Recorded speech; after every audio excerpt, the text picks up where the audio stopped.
욜로라는 주제를 가지고 말씀을 전해달라고 부탁을 받았습니다. 아까 우리 이상년도 얘기했지만은 You only live once. 한 번뿐인 인생을 즐기며 살자라는 얘기를 했습니다. 제가 오기 전에 일산 저희 분당교회에서 했던 그 설교를 유튜브를 보니까 우리 임혜정 목사님이 굉장히 막 자료를 가지고 데이터를 가지고 막 말씀하셨더라고요. 그래서 저는 개인적으로 데이터 약하기 때문에 적은 거 읽어드리겠습니다. 욜로가 뭔지 이거는 사전적인 의미입니다. 인생은 한 번뿐이다를 뜻하는 You only live once의 앞글자를 딴 용어로 현재 자신의 행복을 가장 중시하며 소비하는 태도를 말한다. 미래 또는 남을 위해 희생하지 않고 현재 행복을 위해 소비하는 라이프 스타일이다라고 되어 있고요. 욜로족은 내 집 마련, 노후 준비보다 지금 당장 삶의 질을 높여줄 수 있는 취미생활, 자기개발 등의 돈을 아낌없이 쓴다. 자, 여기서 걸리더라고요. 돈을 아낌없이 쓴다에 걸리더라고요. 하고 싶은데 여기 안 되는 것 같아요. 이들의 소비는 단순히 무력을 채우는 것을 넘어 자기의 이상을 실현하는 과정에 있다는 점에서 충동 구매와는 구별된다라고 합니다. 그래서 이런 말이 있습니다. 욜로를 잘해야 되는데 이 충동 구매로 막 가서 돈을 마음껏 써버리면은요, 이런 얘기 있어요. 욜로 쫓다 골로 간다라는 말이 있어요. 그래서 욜로하다 정말 골로 가는 사람들 많이 있습니다. 조심해야 됩니다, 여러분. 여러분 혹시 이 중에 나는 욜로의 삶을 살고 있다 하시는 분들 계십니까? 손을 아무도 못 드는군요. 한마디로 욜로를 뭐라 말하면은 그냥 한 번뿐인 인생. 아까 이상경께도 성찬 가운데 너무 잘 이야기해줬지만은 한 번뿐인 인생을 정말 즐겁게 잘 살아가는 것을 목표로 하는 것이 바로 욜로라는 겁니다. 오늘은 어떻게 하면 정말 우리 삶에서 진정으로 이 삶을 기쁘게 즐겁게 살아갈 수 있을지 성경 말씀을 통해서 배워보는 시간을 갖도록 하겠습니다. 진정한 욜로를 위한 첫 번째 방법입니다. 텐트 밖으로 나오는 삶을 살아야 한다라고 되어 있습니다. 텐트 밖으로 나오는 삶을 살아야 한다. 창세기 15장 1절 3절 말씀 읽어볼게요. 제가 성경 구절을 웬만하면 준비 안 했는데 오늘은 여기 왔기 때문에 여러분들 위해서 특별히 화면에 띄워놨습니다. 여러분들 스포일러지 않길 바라면서 자 15장 1절부터 3절까지 같이 한번 읽어볼까요? 이후에부터 한번 같이 읽어보겠습니다. 자 시작.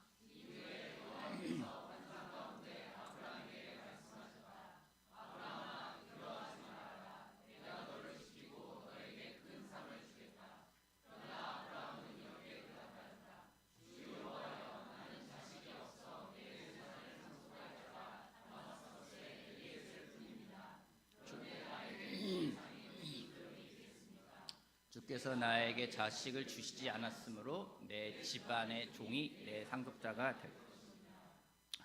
여러분 이 앞에 어떤 일이 벌어졌는지 성경을 보게 되면은 그 앞에는 자기 조카였던 롯이 다른 사람들에게 잡혀가자 자기 사병을 가지고 그들을 쫓아가서 정말로 대승 거둡니다. 그리고 많은 전리품을 가지고 오는 길에 멜기세덱을 만나서 10분의 1을 그에게 바칩니다.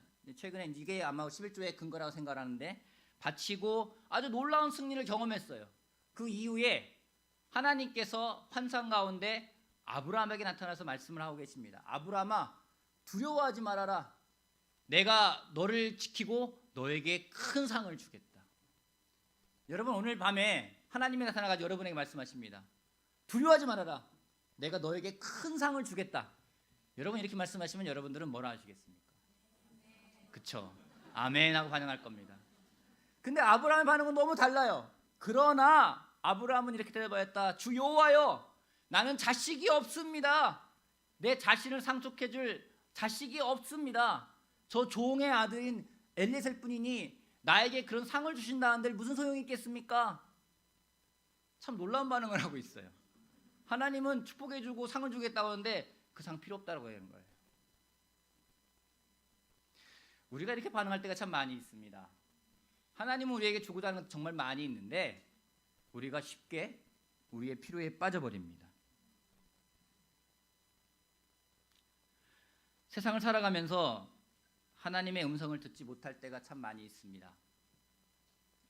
언제인지 하나님은 항상 우리에게 말씀하고 계시고 우리에게 많은 메시지를 주고 계신데 우리가 우리의 필요에 빠져 있으면 하나님의 음성을 들을 수가 없습니다. 그래서 많은 경우에 하나님께 기도하면서도요, 내 필요부터 이야기합니다. 하나님은 놀랍게도요, 언제나 우리가 부르면 준비하고 계신 분이세요. 우리가 부릅니다. 하나님 부르고서는 많은 내 필요를 막 이야기해줘요. 그리고 끊어버립니다. 여러분 전화할 때 그런 전화 받아본 적 있으십니까? 전화 받자마자 막 자기 필요 얘기한 다음에 막 끊어버려요. 우리가 그렇게 하나님과 교제를 한다면요, 하나님의 음성을 들을 수가 없습니다. 이거 주세요, 저거 주세요, 그거는 대화가 아니라는 거죠. 부부싸움을 하는 이유가 무엇입니까? 부부가 서로 자기의 필요를 막 이야기하다 보면요, 부부 싸움밖에 안 일어납니다. 상대방의 귀를 기울이지 않기 때문에 들을 수가 없습니다. 이런 아브라함에게 하나님이 하시는 말씀이 있습니다.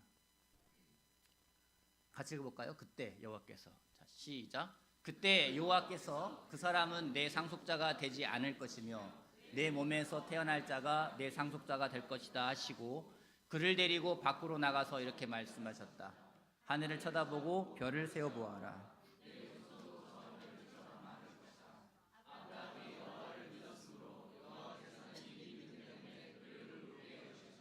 하나님은 참 놀라우세요. 참 좋으신 분이세요. 누군가 저한테 그렇게 얘기했다면 전 짜증냈을 것 같아요. 이런 배은망덕한 놈 이럴 것 같아요. 근데 하나님이 그 아브라함에게 말씀하십니다. 아브라함을 데리고 나오셨다라고 그래요. 밖으로 데리고 나오셨어요.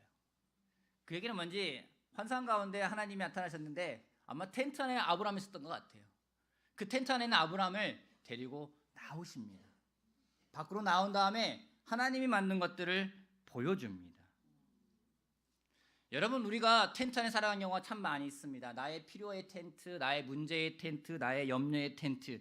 그곳에서는요, 하나님이 우리에게 주고자 하는 것이 그 무엇이라 하더라도 볼 수가 없고 받을 수가 없습니다.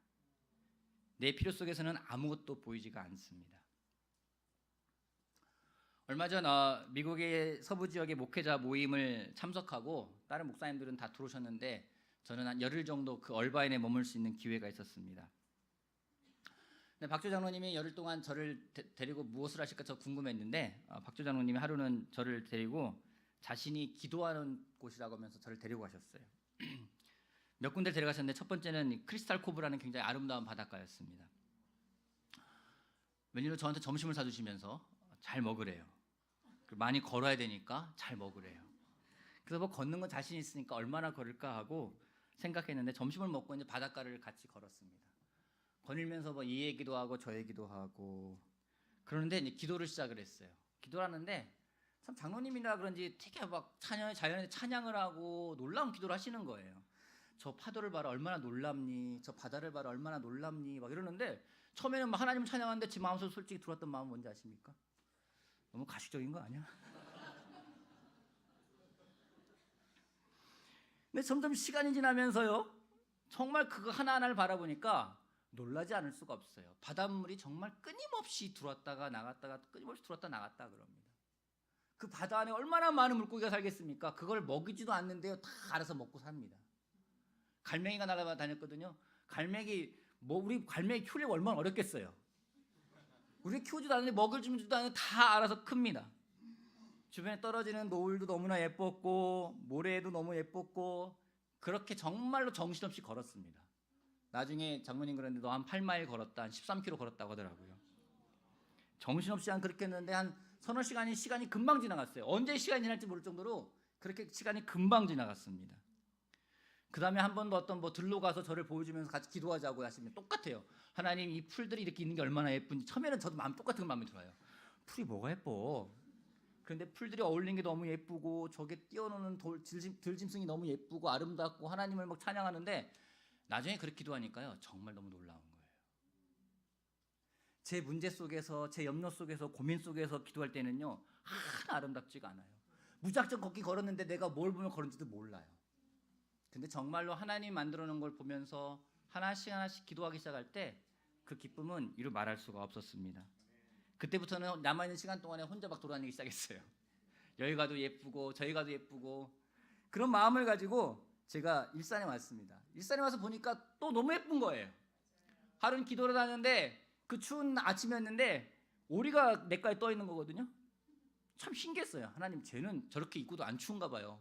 물에 들어가 있어요. 참 신기해요. 하나님을 찬양하기 시작하는 겁니다. 지난주에 일산에서 팀들이 수련회를 갔습니다.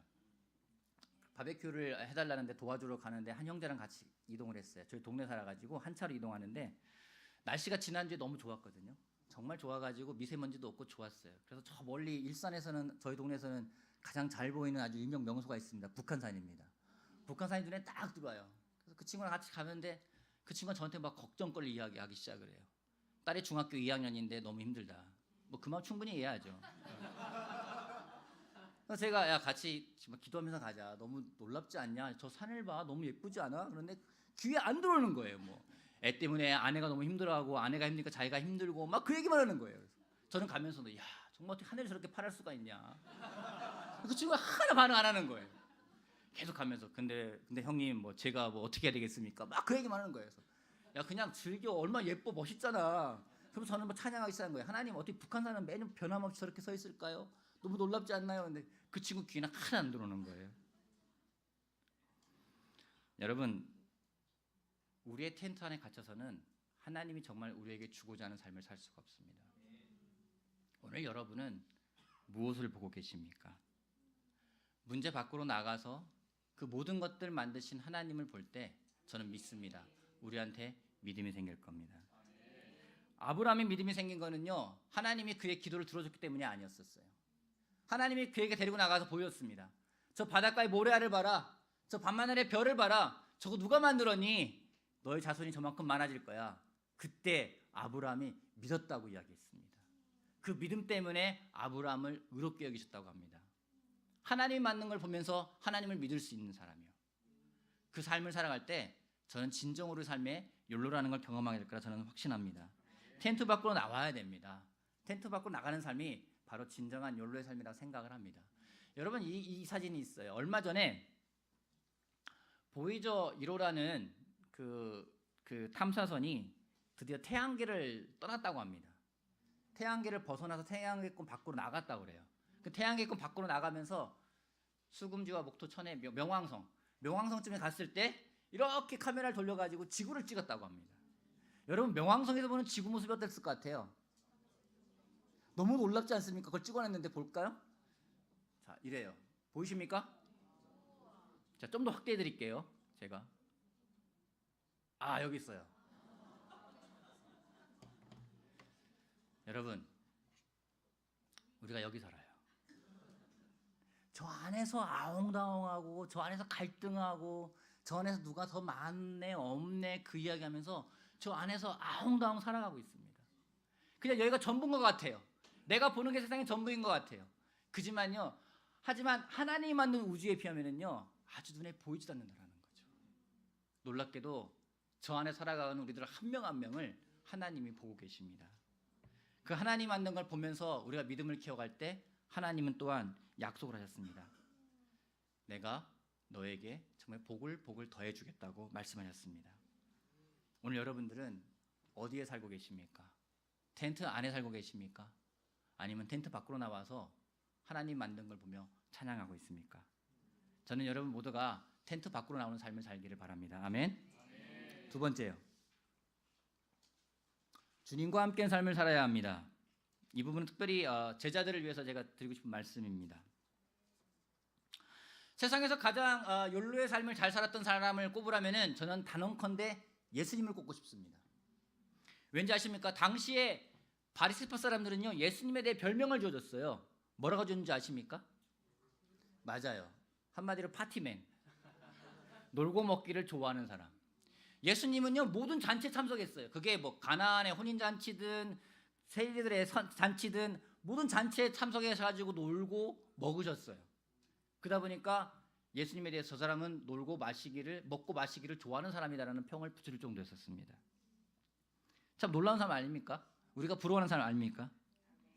근데 예수님이 어쩜 이렇게 아무런 걱정 없이 먹고 마시기를 좋아하시면서 그 삶을 즐기셨는지 예수님의 삶을 보면 알 수가 있습니다. 자, 마가복음 1장하고 누가복음 4장하고는 같은 내용입니다. 1장 35절에 이런 말씀이 있습니다. 이른 새벽 예수님은 일어나 외딴 곳으로 가서 기도하고 계셨다. 누가복음에는요 날이 밝자 예수님은 마을을 떠나 외딴 곳으로 가셨다. 이제부터는 질문을 많이 하겠습니다. 예수님의 일과를 보여줍니다. 예수님의 3년의 일과 가운데 저렇게 성경에 기록됐다는 것은 당시 제자들에게 굉장히 인상적이어서 머리에 남았다는 얘기입니다. 그래서 그들이 기록을 했습니다. 예수님의 일과 가운데 첫 번째 일과가 무엇이었는지, 이른 새벽에 예수님은 외딴 곳에 나가서 기도를 하셨다라는 겁니다. 질문이요. 왜 예수님은 일어나서 외딴 곳에 가서 기도하셨을까요? 이른 새벽에. 자신 있게 말해요. 괜찮으니까. 주위에 사람이 많아서 조용한 곳에 가서 하나님과 조용히 시간 보내고 싶어서. 또요. 하루를 시작하는 힘을 얻기 위해. 또요. 이쪽 분들 말씀 좀 해주십시오. 또요. 아무나 여기서. 다른 사람 얘기도 괜찮아요. 탁길이? 습관이었어요. 습관이었다. 또요. 제가 이쪽 쳐다보는데 말은 이쪽에서 들려오고 있어요. 자, 또요. 왜 예수님은 이른 새벽에 외딴 곳에 나와서 기도하셨을까요? 예? 하고 싶었으니까. 그죠? 예. 마음을 준비할 시간. 이쪽 정말 말 안 하시네. 이쪽 보고 설교해야 될 것 같아요. 여러분 말씀하신 게 모두 정답이에요. 왜냐하면 그 이유는 성경에 안 나와 있어요. 여러분, 창조자는 하나님이십니다. 나머지는 전달자입니다. 예수님이 땅에 오셔가지고 물론 그분이 하나님이셨지만은 하나님의 말씀을 하나님이 그분에게 주는 것을 전달해야 됐어요. 여러분, 전달하는 사람은요 창조자가 아니기 때문에 자기가 만들어줄 수가 없습니다. 창조자를 만나지 않으면요 전달할 수가 없습니다. 그러게 예수님은 계속해서 하나님에게 나갔습니다. 하나님에게 나가는데 사람들은 그 예수님에 대해서 가만 놔두지 않습니다. 36절 37절의 말씀이 있습니다. 예수님을 찾아다니는 시몬과 그 일행은 예수를 만나자 모든 사람이 주님을 찾고 있습니다 하고 말했습니다. 다른 편에는요, 한편 사람들은 예수를 찾다가 만나자 자기들에서 떠나지 못하게 하려고 하였다. 여러분, 누군가는 어떨 것 같습니까? 여러분에게 떠나지 말라고 누가 그러는 거예요. 용기를 내가지고 저는 분당을 떠나 일선으로 가겠습니다 이런 사람이 있는 거예요. 그러면 이민정 목사가 딱 그 사람 보면서 뭐라고 할까요? 누구냐에 따라 달라지는 겁니까? 가겠다고 그러는 거예요. 근데 분당에서 그래? 네가 믿음이 그렇다면 가야지 버리 이렇게 하면요 나중에 막 서운한 마음이 들어요.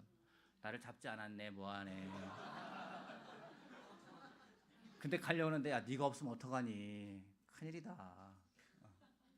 그렇게 말을 하는 겁니다. 여러분 회사 퇴직하려고 그러는데 회사에서 그래 잘 가 이래버리면 서운하잖아요. 회사에 잡아요. 가지 말아라. 왜 가려고 그러니? 뭐가 부족하니? 연봉이 부족하니? 더 올려줄게 막 그러는 거예요. 사람들이 그럽니다. 주님을 찾고 있습니다. 사람들이 예수를 찾다가 만나자 자기들에서 떠나지 못하겠다고 얘기를 해요. 아마 기분 좋을 것 같아요. 내가 쓸모있는 존재구나. 역시 사람들이 나의 가치를 알아주는구나. 근데 예수님의 반응은 전혀 다른 반응을 하십니다. 예수님은 그들에게 가까운 이웃말에도 가서 전도하자. 나는 이 일을 하러 왔다 하시고 온 갈릴리를 다니시며 회당에서 전도하고 귀신들을 쫓아내셨다. 다른 버전도 똑같이 말하고 있습니다. 여러분 이 구절을 보면은요 예수님이 왜 이른 새벽에 기도로 나가셨는지를 알 수 있습니다. 예수님이 왜 삶을 즐길 수 있었는지를 알 수 있었습니다. 여러분 우리들이라면은요 흔들릴 것 같아요. 누가 나를 붙들고 나를 잡으면은요 흔들릴 것 같아요. 나를 필요로 한다면은요 왠지 가야 될 것 같아요. 근데 예수님은요 그런 사람들의 요구에 흔들리지 않을 수 있었던 이유가 무엇인지 바로 하나님과 함께하는 삶을 살고 있었기 때문입니다. 여러분 하나님과 좋은 시간 보내지 않고요 세상의 의견을 이겨내는 건 굉장히 어렵습니다. 세상에서 많은 인포메이션이 들어옵니다. 이래야 되는데 저래야 되는데 저래야 되는데 애들 키우는 것도요 애를 이렇게 키워야 되는데 사는 것도 여기 살아야 되는데 돈 투자하는 것도 여기 투자해야 되는데 많은 의견들이 들어옵니다. 여러분 그 의견들을 어떻게 다 이겨내시겠습니까? 하나님과 관계를 가져가지 않고 주님과 함께하지 않으면요 그 의견을 이겨낼 수가 없습니다. 사람들이 원하는 것은 많은 사람들의 의견에 귀를 기울입니다. 그러게 저는 여러분들에게 권하고 싶습니다. 여러분 매일 큐티하십시오. 여러분 매일 기도하십시오. 이 얘기 들으면요 기분 안 좋아요. 왠지 강요하는 것 같고 안 한다고 의심하는 것 같고 또 잘 못하는데 찔리는 것 같기도 하고 많은 마음들이 들어옵니다. 여러분 하지만 저는 말씀드리고 싶습니다. 여러분 큐티하십시오. 기도하십시오. 그게 뭔지 하나님과 함께하는 삶을 사십시오. 하나님과 함께하지 않으면요 진정 이 세상에서 오는 많은 의견들을 이겨낼 수가 없습니다. 그 삶은요, 세상을 쫓아가는 삶이지 세상을 이기는 삶이 아닙니다. 그 삶은 욜로의 삶이 아닙니다. 세상 쫓아가다가요, 제가 말씀드릴게요, 세상 쫓아가다가 골로 갈 수 있습니다. 여러분들은 오늘 어떤 삶을 살길 원하십니까? 삶에 헷갈린다, 내가 도대체 뭘 해야 할지 모르겠다. 간단합니다. 삶이 헷갈린다면 다시 하나님과의 관계를 만들어 가십시오. 하나님과의 관계 없이 삶은 계속 헷갈릴 뿐입니다. 그러기에 성경 안에서 하나님을 찾으십시오. 하나님을 만나십시오. 그때 여러분에게 자신 있게 말할 수 있습니다. 여러분의 삶은 진정 영적으로 욜로의 삶을 살 수 있을 것입니다. 한 번뿐인 그 인생 살아갔을 때 전혀 후회하지 않고 원망하지 않고 체념하지 않고 낙담하지 않는 삶을 살아갈 거라 저는 확신을 합니다. 여러분, 기도하는 것이 왜 중요한지요? 일산에서 지난번에 좀 안 좋은 일이 몇 가지가 벌어졌습니다. 한 달 전쯤인 것 같아요. 구자역 이상미 부부가 있는데 아이가 두 돌이 안 됐어요. 두 돌이 안 됐는데 갑자기 아이가 이렇게 일어나다가 잘 쓰러져 주저앉아요.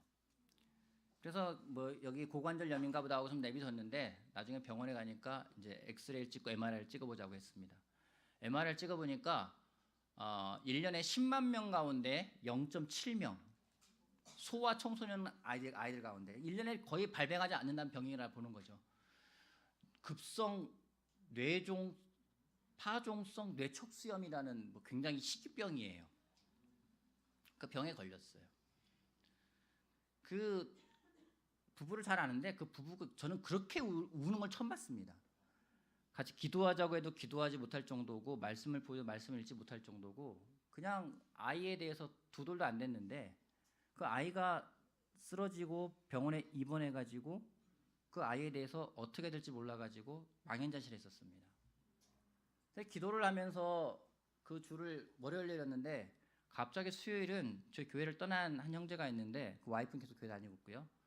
일을 하다가 5m 높이에서 떨어졌는데 밑에가 콘크리트 바닥이어가지고 머리가 두개골이 골절되고 팔이 골절돼가지고 위급한 상황으로 병원에 갔다고 또 연락이 왔어요. 설교 준비를 하는데 아무것도 못하겠더라고요. 왜 이런 일이 벌어지지? 그때 정말 헷갈리는 거예요. 뭘 해야 되지? 근데 다행히 형제자매들이 다 같이 우리 이 두 사람을 위해서 기도하자고 이야기하기 시작했어요. 하나님께 계속 가면서 이 사람들을 맡기자. 놀랍게도 그 아이는 좋은 선생님을 정말 만났습니다. 일산에 정말 좋은 선생님 만나가지고 그분이 그러한 아이들을 5명을 고쳐본 경험이 있는 거예요. 아주 희귀한 병인데 그걸 만나가지고 그분이 정말 좋은 약을 써가지고 지금은 아이가 굉장히 건강해졌어요. 그 떨어진 형제, 저는 내심 이번 기회에 얘가 마음을 돌이킬 수 있겠다 생각이 들었습니다. 근데 순간적으로 떨어지면서 의식을 잃고 하나님의 정말 보호하심으로 수술이 너무 잘 끝났어요. 순식간에. 깨어나 보니까 이 형제는 멀쩡한 거예요. 마음이 바뀌지가 않았어요. 그래서 놀라운 건 뭐냐면은 그 시간에 형제자매들이요 같이 기도하면서 막 금식을 해요. 제가 예전에 막 금식하면 기도하자면 말도 안 들었었는데 막 갑자기 자발적으로 그 두 사람에서 기도하고 금식하고 많은 사람들이 같이 기도를 했습니다. 근데 하나님이 그 형제도 그 아이도 모두 건강하게 만들어 주셨어요. 저는 믿습니다. 우리가 정말 하나님께 나의 문제에 대해서 빠져 있는 게 아니라 자기들 문제도 아니잖아요. 정말 그걸 나와서 하나님이 무엇을 하실지, 하나님이 왜 이런 일을 주셨는지, 하나님의 뜻이 무엇인지를 찾고 구했을 때 하나님은 그 상황을 통해 말씀해 주십니다. 내가 결코 너희를 버리지 않았고 너희와 함께 한다고요. 그 하나님을 믿고 살아갈 때 우리가 진정히 삶에서 즐길 수 있지 않겠습니까? 여러분 무엇으로 삶을 즐기겠습니까? 여러분의 돈으로 즐기겠습니까? 여러분의 명예로 즐기겠습니까? 여러분이 가지고 있는 걸로 즐기겠습니까? 그건 유한한 것들입니다. 진정 즐기는 삶은 주님과 함께하는 삶입니다. 그렇게 그 주님께 나아가길 바라고 그 주님을 만나길 바라고 주님과 동행하는 삶을 살기를 바라겠습니다. 여러분의 그 문제의 텐트, 염려의 텐트, 여러분의 갖고 있는 모든 스트레스의 텐트로 나와서 하나님을 보시길 바랍니다. 하나님이 만든 자연을 보시길 바랍니다. 보면서 여러분 가식적이도 괜찮아요. 시작 한번 해보세요. 저 처음에 마음에 안 들었거든요. 기도해보세요. 하나님, 저 나무가 왜 이렇게 예쁩니까? 어떻게 겨울에 아무것도 없었는데 봄만 되면 파릇파릇 뭐 새싹이 나고 꽃이 왜 피는지 모르겠잖아요. 그죠? 꽃이 피고 꽃이 지면 열매가 맺고 얼마나 놀라워요. 그거 뭘로 설명할 겁니까? 그걸 보면 하나님을 찬양하시길 바랍니다. 이 분당 예쁘잖아요. 천당 밑에 분당이라고 얼마나 예쁩니까? 오며 가면 뭘 하시겠습니까? 여러분 보면서 기도하고 찬양하시길 바랍니다. 그 무엇보다 아침부터 하나님과 동행하는 삶을 살기 위해서 큐티하고 기도하시길 바랍니다. 그때 진정 2, 3 살 수 있지 않을까요? 저는 꿈꿉니다. 제 딸아이 빨리 어디 취직 보내고 아내랑 손잡고 이렇게 가기를 원하고 있어요. 아마 저 배낭 메고 미션팀을 가겠죠 아마. 예. 저 삶을 살 수 있을 거라 믿습니다. 여러분 다시 한번 정말 하나님 안에서 율로의 삶을 살길 바라고 또 이렇게 초대해 주셔서 너무 감사하고 정말 다시 한번 이렇게 또 따뜻하게 맞아 감사하고 저를 초대해 준 이면영 목사님 이하 모든 분들에게 감사드리면서 말씀 마치겠습니다.